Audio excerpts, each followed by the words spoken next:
दोस्तों नमस्कार, आप लोगों का ऑल इंडिया स्टडी में स्वागत है। तो आइए आज हम पढ़ेंगे ईबीएस का प्रीवियस ईयर का क्वेश्चन 2019 में पूछे गए सभी प्रश्न को। आइए हम प्रश्न नंबर 1 देखते हैं।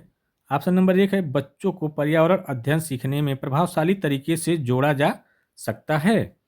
ऑप्शन नंबर 1 है वृत्तांत और दूसरा है कहानियाँ, बी वाला कहानियाँ। तो ये दोनों बात सही है, क्योंकि प्रभावशाली तरीके से अगर जोड़ना है तो इसमें वृत्तांत को देते हुए कहानियाँ सुनाया जाएगा बच्चे को पर्यावरण के सापेक्ष अनुरूप। तो क्या होगा, बच्चे आसानी से बेहतर तरीके से सीखेंगे, ठीक ना।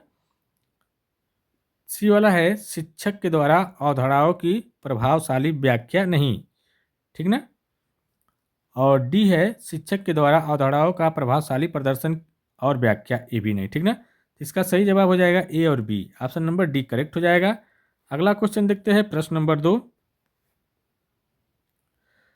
पर्यावरण अध्ययन के शिक्षक के द्वारा बच्चों को जानवरों का अवलोकन और उनका चित्र बनाने को प्रेरित करने का उद्देश्य है।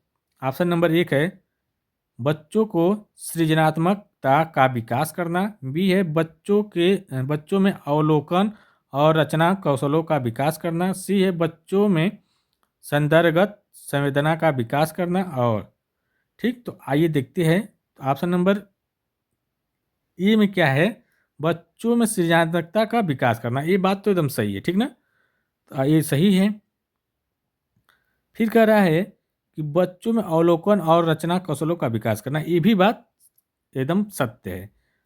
और सी वाला है बच्चों में सौंदर्यगत संवेदना का विकास करना, ये भी सही है। तो इसका सही जवाब ए बी सी तीनों हो जाएगा। तो ऑप्शन नंबर बी करेक्ट हो जाएगा। आगे देखते हैं प्रश्न नंबर 3। आइए प्रश्न नंबर 3 देखते हैं। निम्नलिखित को सीखने के कौन से सिद्धांत का पर्यावरण अध्ययन में अनुसरण होता है। ऑप्शन नंबर 1 है अज्ञात से ज्ञात, बी है ज्ञात से अज्ञात, सी है वैश्विक से स्थानीय, और डी है अमूर्त से मूर्त।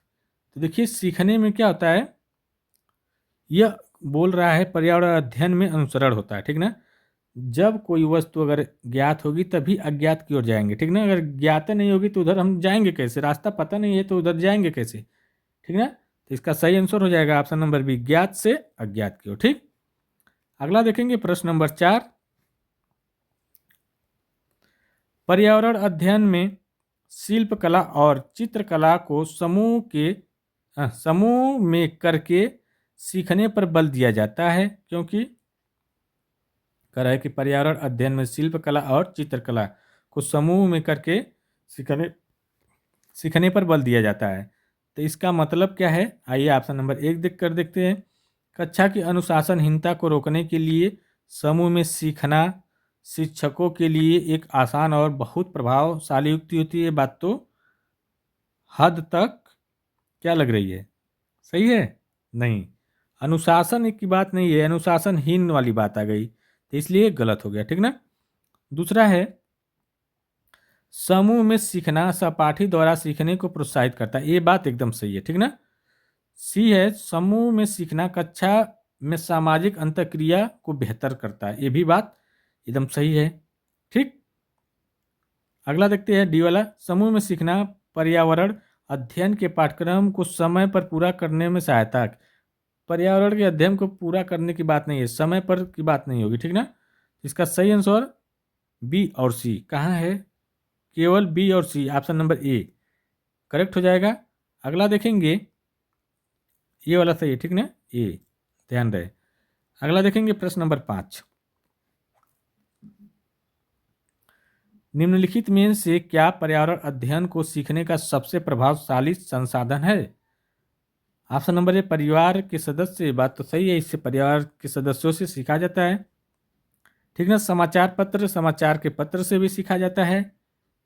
और समुदाय के सदस्य, अगर समुदाय के सदस्य भी होंगे उससे भी सीखा जाएगा। और कक्षा से नहीं, कक्षा से कोई लेना देना नहीं है पर्यावरण का। इसका सही जवाब क्या हो जाएगा, A B C, option number 1 correct हो जाएगा। आइए अब देखते हैं प्रश्न नंबर 6। एक कक्षा 5 की शिक्षक एक क्रियाकलाप का संचालन करती है जिसमें वह कक्षा के बच्चों से फर्श पर चीनी के कुछ दाने डालने को कहती है और उसको उसको चींटियों के आने का इंतजार करने को कहती है। बच्चों को इस क्रियाकलाप से अर्थपूर्ण सीखने को मिल सकता है यदि शिक्षक, ऑप्शन नंबर 1 है, बच्चों को क्रियाकलाप का अवलोकन करने के लिए कहे, अनुभव साझा करने के लिए कहे और उस पर चर्चा करने के लिए प्रेरित करे। ठीक। दूसरा है, बच्चों को क्रियाकलाप से संबंधित प्रश्नों को घर से करने के लिए प्रेरित करे। घर से करने का तो ये बात तो गलत है। ठीक है ना। सी वाला है, बच्चों के क्रियाकलाप का अवलोकन करने को प्रेरित करे। ठीक ना। और डी है, बच्चों को अनुभव साझा करने के लिए प्रेरित करे। ये भी बात तो कुछ हद तक ठीक है, लेकिन सबसे बेहतर क्या है, ये अवलोकन करने की बात इसमें भी बताई गई है। ठीक ना। प्रेरित करने की बात इसमें भी बताई गई है, इसमें साझा अनुभव की भी बात बताई गई है। तो ये वाला ऑप्शन सही हो जाएगा, ये वाला। ठीक ना। अगला देखते हैं प्रश्न नंबर 7। निम्नलिखित में कौन सा पर्यावरण अध्ययन रचनात्मक आकलन का साधन नहीं है? कह रहा है कि कौन इसमें है रचनात्मक आकलन का साधन नहीं है। ऑप्शन नंबर 1 है वर्णन अभिलेख। देखिए वर्णन अभिलेख करेंगे, जब वर्णन करेंगे तो रचनात्मक ही में आएगा। वार्षिक उपलब्धि परीक्षण, ये देखते हैं। पोर्टफोलियो और क्रम निर्धारण मापनी, ये भी आ जाएगा, ये भी आ जाएगा, लेकिन ये वार्षिक उपलब्धि परीक्षण ये नहीं आएगा। अंत में जो होता है ये पर्यावरण का रचनात्मक आकलन नहीं होता है। ठीक है। आइए प्रश्न नंबर 8 देखते हैं। निम्न में से किसको पर्यावरण अध्ययन में बच्चों के आकलन में दूर करना चाहिए? कह रहा है कि कौन ऐसा है, इसमें 4 ऑप्शन कि जो बच्चों के आकलन में बच्चों को दूर करना चाहिए। ऑप्शन नंबर 1 आकलन के संकेतों का उपयोग, ये बात तो इसमें नहीं करना चाहिए। ठीक है। बच्चों के सीखने का गुणात्मक आकलन, ये भी ठीक है। बच्चों के उत्तरों का सही या गलत आकलन, ये देखिए सही और गलत आंकना, यही आकलन को दूर करने की बात है। ठीक ना। वहाँ पर प्रक्रिया की बात आएगी। ठीक ना।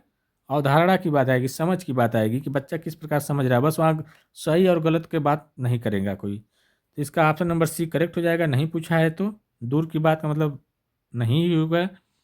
अगला देखेंगे प्रश्न नंबर 9। नीचे दिए गए पक्षियों की कौन सी प्रजाति झटके से अपनी गर्दन आगे पीछे करती है? देखिए जो झटके से करती है वह मैना करता है। ठीक ना। मैना जो होता है वह झटके से अपने गर्दन को आगे पीछे कर लेता है। और उल्लू जो होता है यह 270 डिग्री तक अपने सर को घुमा सकता है। रात में सिर्फ देखता है, बस इसको सफ़ेद और काला ही वस्तु दिखाई देती है। ठीक ना। आइए आगे देखते हैं प्रश्न नंबर 10। नीचे दी गई सूची पर विचार कीजिए। कछुआ, घड़ियाल, कौवा, बत्तख, मछली, इन सूचियों में निम्न में कौन सा एक दूसरे से भिन्न है? तो देखिए कछुआ जो है पानी में रहता है, घड़ियाल भी पानी में रहता है, बत्तख भी पानी में रहती है, मछली भी पानी में रहती है। तो कौवा पानी में नहीं रहता, तो इसका सही जवाब हो जाएगा कौवा क्या है, भिन्न है। अगला देखेंगे प्रश्न नंबर 11। कॉलम 1 की मदों और कॉलम 2 की मदों को सही मिलान करना है। तो कॉलम 1 में है हांगकांग। हांगकांग में क्या बनाया जाता है, भोजन क्या है अत्यधिक पसंद भोजन हांगकांग में? हांगकांग के लोग सबसे अधिक भोजन जो खाते हैं पकाया हुआ साफ को। ठीक ना। तो अब देखेंगे 1 का 5 कहाँ है? 1 का 5 इसमें भी है, ए में भी है, इसमें नहीं, तो बी वाला तो पहले गलत हो गया। बी में भी है, सी में भी है और डी में भी है। अभी तो आगे फिर देखना पड़ेगा। अब केरल में क्या होता है बताइए? केरल के लोग जो होते हैं टैपियोका, किसी भी करी के साथ उबला हुआ टैपियोका खाते हैं। तो ये हो गया। बी वाला किसमें है? बी का पहला इसमें है और इन दोनों में नहीं है। ठीक है। तो ये दो सब गलत हो गए।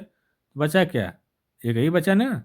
ए का 5वां, बी का पहला, और कश्मीर का जो होगा, कश्मीर में सरसों सरसों के तेल की बनी मछली और गोवा में नारियल के तेल में बनी भुनी हुई मछली। ठीक ना, इसका सही जवाब ऑप्शन नंबर डी हो जाएगा।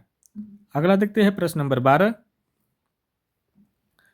घरों के नीचे दिए गए विवरणों का पर विचार कीजिए। कह रहा है ऑप्शन नंबर ए है, राजस्थान में गांव के लोग मिट्टी के घरों जिनकी छतें कटीली झाड़ियों में होती है रहते हैं। ये बात तो सही है। गांव के लोग क्या करते हैं, मिट्टी से बनाया हुआ जो घर होता है उसी के ऊपर से क्या करते हैं, कटीली छत से झाड़ बना देते हैं, छत को झाड़ियों से मिला करके और उसी में रहते हैं, क्योंकि वहाँ पर बहुत गर्म होती है, जिससे अगर मिट्टी का रहेगा तो उससे गर्मी कम लगेगी। ठीक ना। दूसरा है मनाली हिमाचल प्रदेश के में घर बांसों के खंभों पर बनाई जाती है। ये नहीं, बांसों के यहाँ की नहीं, असम में एक होता है। ठीक ना, असम में बनाए जाते हैं 3-3.5 मीटर ऊंचे खंभों पर। ठीक, नीचे सामान रखा जाता है, ऊपर रहते हैं। ठीक, और तीसरा है लेक में पत्थर को 2 मंजिले घर बनाए जाते हैं पत्थर से, और क्या करते हैं, नीचे क्या करते हैं, मंजिल में सामान जो होता है ज़रूरत के सामान को रखते हैं और उसमें जानवर भी रखते हैं। ठीक ना, ये भी बात तो सही है। तो देखिए ए और सी कहाँ है, ए और C option number A correct है। देखिए ऑप्शन हम इधर उधर पलटे हैं तो उससे आप लोग कन्फ्यूजन मत होइएगा। ठीक ना, ये कन्फ्यूजन बहुत ज़रूरी होती है ऐसे बता ऑप्शन के लिए, क्योंकि आप लोग ऑप्शन ध्यान नहीं देते, तुरंत मार देते, इसीलिए ऐसा काम किया गया ताकि आपकी परीक्षा में किसी प्रकार का कोई दिक्कत ना आए। आइए प्रश्न नंबर 13 देखते हैं। इसको छोटा करना पड़ेगा ना, नहीं दिखाई देगा तो। ठीक है, हाथियों के विषय में नीचे दिए गए कथनों पर विचार कीजिए। ये है, हाथी बहुत कम आराम करते हैं, यह एक दिन में केवल 2 से 4 घंटे ही सोते हैं। ये बात तो एकदम करेक्ट है। एक बड़ा हाथी एक दिन में 200 किग्रा से अधिक पत्तियां और झाड़ियां खा लेता है। 200 नहीं, ये 100 किग्रा से अधिक। ठीक है, इसलिए ये गलत हो गया। सी वाला है, इन्हें पानी और कीचड़ खेलना बहुत भाता है, इनके शरीर को ठंडक मिलती है। ये भी बात सही है। और डी है, किसी हथनी को झुंड में सबसे बुजुर्ग हथनी ही सभी फैसला लेती है। ये भी बात सही है। ए सी डी, ए सी डी कहाँ है, इसमें है कहीं, ऑप्शन नंबर ए पर है। ठीक ना, ए सी डी। अगला देखते हैं प्रश्न नंबर 14। नीचे दिया गया कौन सा एक समूह जड़ों का है। देखिए ऑप्शन नंबर 1 है शकरकंदी मूली हल्दी गाजर चुकंदर मूली चुकंदर आलू अदरक गाजर हल्दी अदरक। तो देखिए जो शकरकंदी जो है ये तो जड़ है, सही बात है, लेकिन मूली और हल्दी क्या है, यह तना है, इसलिए गलत हो गया। बी वाला है गाजर चुकंदर मूली, गाजर भी जड़ है चुकंदर भी जड़ है, ठीक, और मूली भी जड़ है, ये बात तो ठीक है।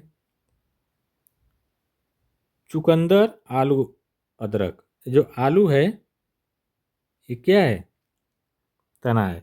गाजर हल्दी अदरक, ठीक ना, हल्दी हल्दी और अदरक भी तना है, तो इसलिए ये पूछा है जड़ मूसला जड़। तो जो गाजर चुकंदर और मूली मूसरा जड़ होती है, तो इसका ऑप्शन नंबर बी करेक्ट हो जाएगा। आइए प्रश्न नंबर 15 देखते हैं।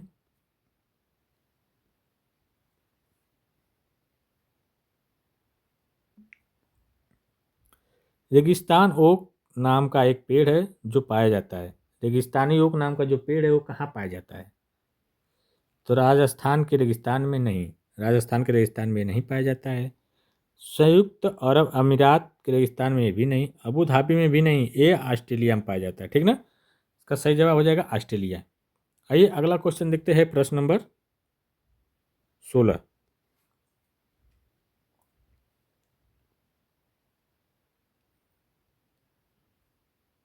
सोलह है,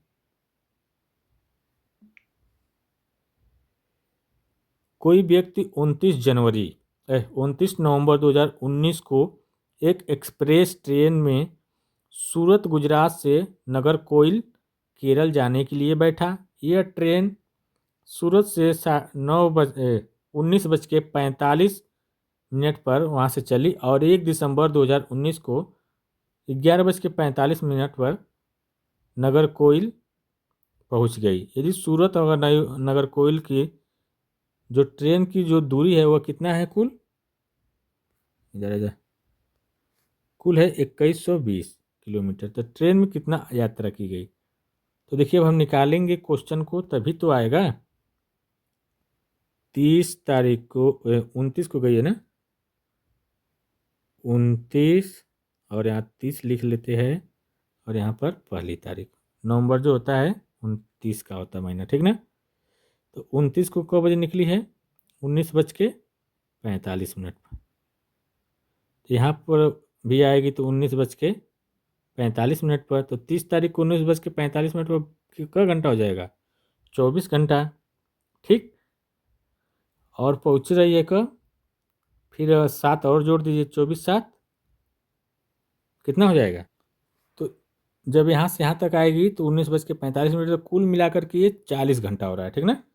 तो जब 40 घंटा हो रहा है तो 40 में हम किससे भाग दे देंगे, बटे 40 कर देते हैं। तो जब 40 से भाग देंगे तो ये हमारा आ जाएगा 53 किलोमीटर प्रति घंटा। इसमें दिया है, ऑप्शन नंबर ए ही करेक्ट हो जाएगा, ठीक ना। तो ऑप्शन नंबर ए करेक्ट हो जाएगा, 53 किलोमीटर प्रति घंटा। आप लोग भाग देकर देख लीजिएगा। अगला क्वेश्चन देखते हैं, प्रश्न नंबर 17। निम्नलिखित में कौन सा अंतर्राष्ट्रीय ख्याति प्राप्त वेट लिफ्टर है।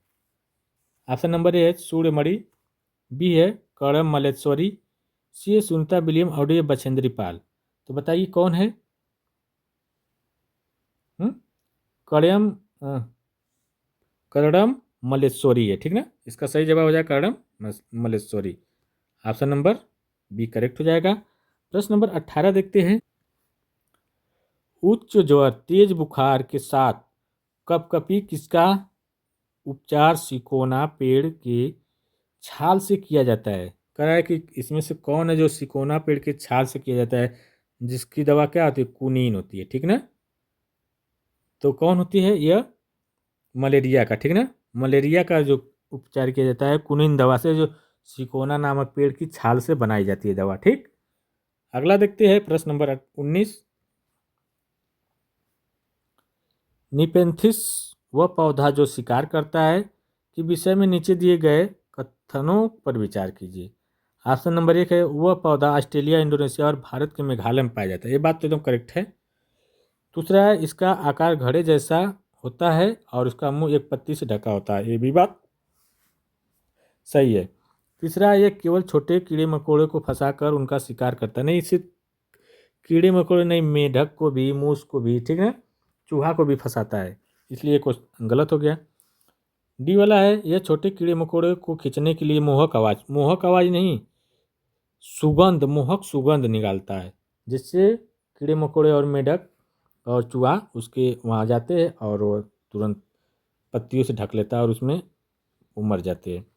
ऐसा ये क्यों करता है, क्योंकि ये नाइट्रोजन की इसको कमी होती है, नाइट्रोजन को पूरा करने के लिए, ठीक ना। तो देखिए इसका सही जवाब हो जाएगा ए और बी। कहाँ है ए और बी, सी में, ठीक ना। अगला देखेंगे प्रश्न नंबर 20। भारत की आज़ादी से पहले महात्मा गांधी ने जिस दांडी के समुद्र तट तक अपनी प्रसिद्ध यात्रा की थी वह भारत के नीचे दिए गए किस राज्य में स्थित है। वह किस राज्य से स्टार्ट किए थे, ये जो किए थे गुजरात से, ठीक ना। अगला देखते हैं प्रश्न नंबर 21। तमिलनाडु के निकटवर्ती राज्य, देखिए तमिलनाडु के निकटवर्ती राज्य आंध्र प्रदेश, केरल और कर्नाटक है, ठीक ना। तो देखिए आंध्र प्रदेश, केरल, कर्नाटक कहाँ है, बी में है। ऑप्शन नंबर बी हो जाएगा। अगला देखेंगे प्रश्न नंबर 22। एनसीएफ 2005 के अनुसार, देखते इसको छोटा कर देते नहीं तो नहीं दिखाई देगा। एनसीएफ 2005 के अनुसार निम्नलिखित में से क्या प्राथमिक स्तर पर पर्यावरण अध्ययन शिक्षण का उद्देश्य नहीं होना चाहिए, बताइए। ऑप्शन नंबर 1 है प्राकृतिक, सांस्कृतिक व सामाजिक पर्यावरण के बीच संबंधों की पहचानने व समझने में बच्चों को प्रशिक्षित करना है। ठीक बात है, ये तो होना ही चाहिए। यहाँ पूछा है नहीं होना चाहिए, ये तो होना चाहिए, ठीक है। पर्यावरण समझ के द्वारा बच्चों में सटीक संख्यात्मक कौशलों का विकास करना है, बी वाला। ये नहीं होना चाहिए। सटीक कौशलात्मक का ही, संख्यात्मक कौशलों का ही नहीं विकास होगा, ठीक ना। ये बात गलत है। इसका सही जवाब ऑप्शन नंबर बी हो जाएगा। अगला देखते हैं प्रश्न नंबर 23। अब क्वेश्चन जो है सब बड़े बड़े हैं। 23 है, अब इसको हल करना पड़ेगा ना। तो आइए हल करते हैं, देखते हैं क्या आता है। कह रहा है किसी डॉक्टर का घर यक्स पर स्थित है। पहले तो हम इसका दिशा जान ले, कैसे बनेगा। ये देखिए, थोड़ा सा मेरे पास अभी पेन नहीं आ पाई है, इसलिए दिक्कत हो रही है। देखिए, मान लीजिए पूर्व है, इसको पूर्व मानेंगे। ठीक है, पूर्व मान लेते, इसको पश्चिम। ये उत्तर होता है ऊपर, नीचे दक्षिण होता है, ठीक ना। तो आइए क्या कह रहा है अब क्वेश्चन। यक्स, मान लीजिए यहाँ पर क्या है, यक्स एक घर है। यहाँ पर मान लीजिए यक्स एक बना दिए, घर है किसी का, ठीक ना। कह रहा है कि यक्स घर है जो कहाँ पर जाता है, यक्स जो घर स्थित है तथा उसका अस्पताल वाई पर स्थित है। उसका अस्पताल वाई पर स्थित है, ये भी नहीं पता, ठीक ना। अभी रोक लेते हैं। फिर कह रहा है डॉक्टर अपने घर से अस्पताल जाने के लिए एक सीधी सड़क नहीं है, तब क्या करेगा। डॉक्टर पहले ए पर जाते हैं जो यक्स से ठीक पूर्व 600 मीटर। मान लीजिए इधर पूर्व है, ये 600 मीटर पर आ गए, 600 मीटर, ठीक। फिर कह रहा है फिर ए से ठीक दक्षिण, दक्षिण मतलब नीचे 450 मीटर, ठीक, ये भी आ गए। फिर कह रहा है कि फिर वह सी से, मान लीजिए सी है ये, अब सी पर जाने के लिए बी से ठीक 120 मीटर, तो 120 मीटर आ गए सी पर, ये बी था, ठीक ना। अब यहाँ से फिर कर रहा है कि अब हॉस्पिटल जाने के लिए क्या कर रहे हैं, 90 मीटर, 90 मीटर दूरी तय कर रहे हैं, ठीक ना। किधर, उत्तर, उत्तर साइड में ऊपर, ठीक। मान लीजिए यहाँ 90 मीटर आ गए, यहाँ पर वाई हॉस्पिटल है। तो अब कह रहे हैं कि इनके घर अस्पताल के सापेक्ष डॉक्टर के घर की दिशा किधर है। अस्पताल के सापेक्ष यहाँ पर ये खड़े हुए हैं, ये किधर इसका घर है, इनका ये दिखते हैं, यही है ना। इनका घर किधर पड़ेगा बताइए, आप लोग बताइए। ये किधर है, ये उत्तर पड़ेगा, उत्तर दिशा में है ना, और पश्चिम में, ठीक। उत्तर और पश्चिम में पड़ रहा है, तो ये इसका जो सही जवाब आज हो जाएगा ऑप्शन नंबर डी हो जाएगा। अगला देखेंगे प्रश्न नंबर 24। आवाज़ साफ नहीं दी, सुनाई दी होगी ना, तो आप लोग थोड़ा देर समझ के लगा लीजिएगा, थोड़ा स्लो बोल रहे थे, माइक आवाज़ बंद हो गई थी। आइए देखते हैं। चिराओ, चिराओ जो है, चिराओ नाच कहाँ के लोग करते हैं। तो देखिए जो चिराओ नाच है, यह जो करते हैं लोग मिजोरम के लोग, ठीक ना। तो इसका सही जवाब हो जाएगा Mizoram, option number D correct हो जाएगा। अगला देखते हैं क्वेश्चन, प्रश्न नंबर 25। बच्चों को पर्यावरण अध्ययन को सीखने के लिए खोजने के द्वारा पर्याप्त समय दिया जाता है। इस यह इंगित करता है कि ऑप्शन नंबर ए पर्यावरण अध्ययन बाल केंद्रित है, ठीक बात है। इसीलिए ऐसा होता है, थोड़ा बढ़ा दे, ठीक है बढ़ा दिए, थोड़ा छोटा कर दो, ढेर बड़ा, ठीक। तो ये बात तो एकदम सही लग रही है। दूसरा है पर्यावरण अध्ययन शिक्षक केंद्रित, शिक्षक केंद्रित नहीं होता, गलत। पर्यावरण अध्ययन याद वाला, नकारात्मक निगेटिव। पर्यावरण अध्ययन सूचना द्वारा सीखा जाता है, ये भी नहीं। तो देखिए पर्यावरण अध्ययन जो है बाल केंद्रित होता है, ठीक ना। इसका सही जवाब ऑप्शन नंबर ए हो जाएगा। अगला देखते हैं प्रश्न नंबर 26। पर्यावरण अध्ययन कक्षाओं 3 और 5 के लिए एक विषय क्षेत्र है जो संकलित करता है। ऑप्शन नंबर ए विज्ञान और सामाजिक विज्ञान की अवधारणा और मुद्दों को। बी है पर्यावरणीय शिक्षा और विज्ञान के अवधारणाओं के मुद्दों को, सी कह रहा है विज्ञान के अवधारणाओं और मुद्दों को, ठीक ना। यहाँ पर कक्षा 3 और 4 5 तक की बात कर रहा है, ठीक ना, 3 4 5 के लिए। और डी है पर्यावरण शिक्षा सामाजिक अध्ययन और विज्ञान के अवधारणाओं और मुद्दों को। तो देखिए इसका जो सही जवाब हो जाएगा ऑप्शन नंबर डी हो जाएगा, ठीक ना। ये सभी को करता है, विज्ञान को, सामाजिक विज्ञान को भी करता है और विज्ञान को भी करता है, इसलिए यहाँ पर ये अलग अलग है, इसलिए गलत हो जा रहा है। यहाँ पर सबको दे दिया है, ठीक ना, तो इसलिए सही हो गया।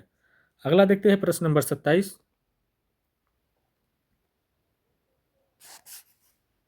भी वाला ना,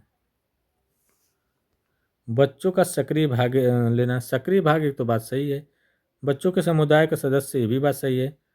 पर्यावरण अध्ययन की पाठ्य पुस्तकें, ये भी बात सही है, ठीक ना। और चौथा है पर्यावरण अध्ययन की पाठ्य पुस्तकों में दी गई व्याख्या की परिभाषा, परिभाषा जो है ये गलत है, ठीक ना। A B C, option number C correct हो जाएगा। आइए हम प्रश्न नंबर 29 देखते हैं। ये वाला ना,